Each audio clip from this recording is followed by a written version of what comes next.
Server ला मकान सल्लल्लाहु तआला अलैहि वसल्लम उस अजीम नेमत से सरफराज किए गए थे। आज की रात क्यों बुलाया गया था? आज की रात कुछ खुसूसी है? आज की रात में कुछ स्पेशल है? ये 27वीं रात को बुलाया गया? अरे शबे कदर रमजान में आती, उस रात को हुजूर को तो सफर कराया जाता जिस रात कुरान नाजिल हुआ। आज की रात का क्या था? मुफस्सिरीन फरमाते हैं बात ये थी कि नबी पाक सल्लल्लाहु अलैहि वसल्लम जब से तबलीग इस्लाम कर रहे थे, हर दिन कोई ना कोई ईमान ले आता था। हुजूर तबलीग करते, कोई ना कोई इस्लाम कबूल कर लेता। लेकिन ये 26वीं रजब की, ये जो 26वीं रजब का दिन था, इस पूरे दिन हुजूर की बारगाह में कोई भी इस्लाम कबूल नहीं किया। और हुजूर को सबसे ज्यादा गम और तकलीफ किसी बात से होती तो ईमान न लाने से, क्योंकि कुरान में अल्लाह ने मेरे नबी की सिफत में बयान किया हरीसुन अलैकुम बिल मुमिनीन, वो रसूल हैं, अगर सबसे ज्यादा उनको किसी चीज की तलब है तो तुम्हारे ईमान लाने की तलब है। हुजूर और किसी चीज की तलब तुमसे नहीं रखते कि तुम जायदाद दे दो, माल दे दो, कुछ नहीं। हुजूर पाक सल्लल्लाहु अलैहि वसल्लम को तुमसे अगर किसी चीज की तलब है तो तुम्हारे ईमान लाने की। और जब 26वीं रजब को कोई ईमान नहीं लाया तो हुजूर गमगीन हो गए, दिल मलाल में था। और नबी पाक सल्लल्लाहु तआला अलैहि वसल्लम लोगों से कट करके उम्मे हानी के घर गए, दरवाजा बंद करके आराम करने लगे। उम्मे हानी आपकी चचेरी बहन है, और कहा भी किसी को मिलने मत देना, आने मत देना, मैं आज आराम करूंगा। गम से दिल बोझल है, क्यों? कोई ईमान नहीं लाया। और दुनिया का दस्तूर यह है, हम जब हाई डिप्रेशन में चले जाएं, टेंशन में चले जाएं, तो क्या करते हैं? घूमने फिरने के लिए निकल जाएं, समंदर के किनारे, किसी बगीचे में, किसी हिल स्टेशन पर, कहीं ना कहीं जा करके अपने दिल को हल्का करके आए, तफरीह करने के लिए जाएं। दिल को हल्का करने के लिए इंसानों का यह मिजाज है जब गमगीन होते हैं। और महबूबे खुदा जब गमगीन था, अल्लाह ताला का हबीब जब गमगीन था, तो महबूब की ये शान नहीं है कि वो किसी ऊंची जगह पर जाएं, समंदर के किनारे जाएं और दुनिया के बागीचे मेरे नबी के गम को क्या हल्का करते। रब ताला ने जिब्राइल को भेजा, कहा जिब्राइल जाओ, मेरा महबूब गमगीन है, दुनिया वाले दुनिया के बाग देखते हैं, मैं अपने महबूब को जन्नत के बागात दिखाता हूं। आज की रात बुलाओ, मेरे महबूब को जन्नत के बागात दिखाए जाएं, गम हल्का करने के लिए, और जन्नत के बागात दिखाए जाएं, अर्शो कुर्सी दिखाई जाए, सिदरतुल मुंतहा दिखाए जाएं, फरिश्तों के नजारे दिखाए जाएं, अंबिया की इमामत दिखाई जाए, और अर्शो कुर्सी लौह कलम दिखाए जाएं। इस पर भी नबी का गम हल्का ना हुआ, सारे हिजाबात हटा दिए जाएं, मैं खुद अपनी ज़ियारत मुस्तफा को कराऊं। आज ये खुसूसियत थी, मेरे नबी के दिल को हल्का करना था, मेरे नबी के गम को तस्कीन में बदलना था। रब ताला ने आज की रात बुलाया, दुनिया अपने गमों को हल्का करने के लिए दुनिया के सैर सफरी करती है, मगर महबूब खुदा जब गमगीन हो तो रब ताला जन्नत की सैर कराता है। और एक बात बड़ी खास, मुफस्सिर शहीर हकीमुल उम्मत अल्लामा अहमद यार खान नईमी रहमतुल्लाह ताला अलैह लिखते हैं कि देखो क्या प्यारी बात है, क्या प्यारी बात है। ये जो वाक़या मेराज है ना, वाक़या मेराज कहां से शुरू हो रहा है? सुब्हानल्लज़ी अस्रा बिअब्दिही। ये आयत याद है कि नहीं है?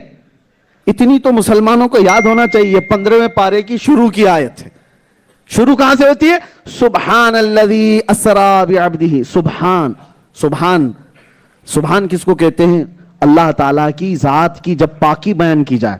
आप कोई बड़ा काम देखते हैं तो क्या कहते हैं? अभी मैं बयान कर रहा हूं, थोड़ी देर में रुकूं तो आप क्या कहेंगे? ये सुभान अल्लाह का लफ्ज आपकी जुबान पर आया है कि नहीं? जब कोई अच्छी बात लगे तो क्या कहते हैं आप? फिर बोलो, क्या कहते हैं? ये मेरी तारीफ नहीं है, तारीफ अल्लाह की है। क्यों? अल्लाह ने इतनी बड़ी चीज इसको अता की है, सुभान अल्लाह। बंदा खुशियों के मौके पर क्या कहता है? सुभान अल्लाह। अच्छा, ये देखें हमारे घरों में भी माहौल ऐसा है, घरों में भी माहौल ऐसा है। बच्चा कुछ बोलने लग जाए तो आप खुशियों में क्या कहेंगे? सुभान अल्लाह कहें। और किसी की शादी में खूबसूरत नजर आने लगे तो आप क्या कहें? सुभान अल्लाह, क्या अच्छे लग रहे हैं। दूल्हा کیا لگتا ہے؟ سبحان اللہ۔ کسی کو خوبصورت دیکھا تو آپ نے کیا کہا؟ ماشاءاللہ بھی کہتے، سبحان اللہ، اللہ کی تعریف ہے، اللہ کی تعریف ہے، اللہ بلند و بالا ہے جو اس شان کے ساتھ اس کو عطا کیا۔ بات ٹھیک ہے؟ بندے کسی تعجب کی بات کو دیکھتے ہیں تو کیا کہتے ہیں؟ دماغ میں رکھو یہ بات، جب بھی کوئی بڑی بات دیکھیں تو بندے کیا کہتے ہیں؟ ذہن میں ہے یہ بات؟ اب سنو، معراج کی رات ہے، نبی پاک صلی اللہ تعالی علیہ وسلم جب بستر سے اٹھائے گئے، جبرائیل امین آئے اور آپ کو عرض کیا کہ اللہ تعالیٰ آسمانوں کے سفر پر آپ کو بلا رہا ہے۔ رسول اللہ صلی اللہ تعالی علیہ وسلم مسجد حرم میں تھے، آپ کا سینہ چاک کیا گیا اوپر سے لے کر ناف تک، اور پھر دل مبارک کو جنت کے پانیوں سے دھویا گیا، پھر رکھا گیا۔ پھر اس کے بعد جبرائیل امین نے کہا کہ اب یہاں سے آگے کا سفر ہے، تجلیات بھر دی گئی ہیں، جو نور کی تجلیات آپ کو آگے کے سفر کے لیے طاقتور بنائیں گی۔ اب سفر ہو رہا ہے، لیکن ایک بات آپ بھی کہتے ہیں آج بھی، معراج کے سفر کا دولہا کون ہے؟ ہمارے نبی پاک کی ذات، مصطفیٰ کی ذات معراج کے سفر کی کیا ہے؟ وہ دولہا ہے۔ مانتے ہیں کہ نہیں مانتے؟ ارے وہی تو دولہا ہے، حضور دولہا ہے، اسی لیے تو 1,24,000 کم و بیش برات کی شکل میں مسجد اقصی میں انبیاء پہلے سے موجود تھے۔ دولہا آ رہا ہے، دولہے کو دیکھنا ہے، سارے نبی پہلے سے انتظار میں ہے یہ بات۔ اور یہ آج کی رات میرے آقا صلی اللہ تعالی علیہ وسلم کی ایسی رات، یہ بلا تشبیہ و بلا تمثیل، دنیا کی شادیاں کیا خوشیاں دیں گی، جو معراج کی رات میرے مصطفیٰ کو خوشیاں دی گئی، کیا خوشیاں دی گئی ہیں۔ ارے نبی پاک صلی اللہ تعالی علیہ وسلم مسجد اقصی میں آئے، اور وہاں پر ایسا نہیں ہے کہ 1 منٹ 1.5 منٹ کے لیے، بلکہ روایتیں بتاتی ہیں آدم علیہ السلام سے لے کر عیسیٰ علیہ السلام تک سارے بڑے انبیاء، وہاں جو جلیل القدر پیغمبر تھے، سبوں نے میرے نبی کی شان میں قصیدے بھی بیان کی، خطبے بھی پڑھے، اور نبی پاک نے ان کی امامت کرائی۔ جو نماز تھی وہ نبیوں کی نماز تھی، جس کے امام میرے مصطفیٰ تھے، رسول پاک صلی اللہ تعالی علیہ وسلم، امام الانبیاء، امام المرسلین، امام الہدا، حضور پاک صلی اللہ تعالی علیہ وسلم کا یہ سفر معراج سننے کے لیے۔ اب جو پوائنٹ میں کہنے چاہ رہا ہوں، توجہ چاہتا ہوں، ہمارے گھر سے جیسے ہی کوئی دولہا بنتا ہے، بہت سارے کنوارے بھی ہوں گے، بنے، اللہ تعالیٰ جلدی ان کو شادی عطا کرے، کیونکہ یہ دعا بھی کرنا ہے کہ اچھی اور نیک اور صالح عورت کسی کو مل گئی تو میرے آقا فرماتے ہیں اس کو آدھی دنیا مل گئی۔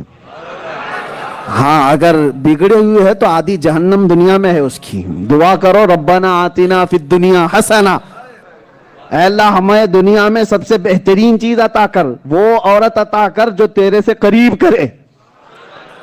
خیر، شادی کی بات آئی ہے تو اس لیے میں کہہ رہا ہوں، شادیوں کی جو خوشیاں ہیں، مجھے مثال بتانا ہے۔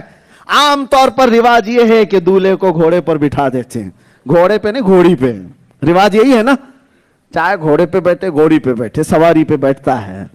دولہے کی ایک شان ہوتی ہے، حالانکہ ضروری نہیں ہوتا۔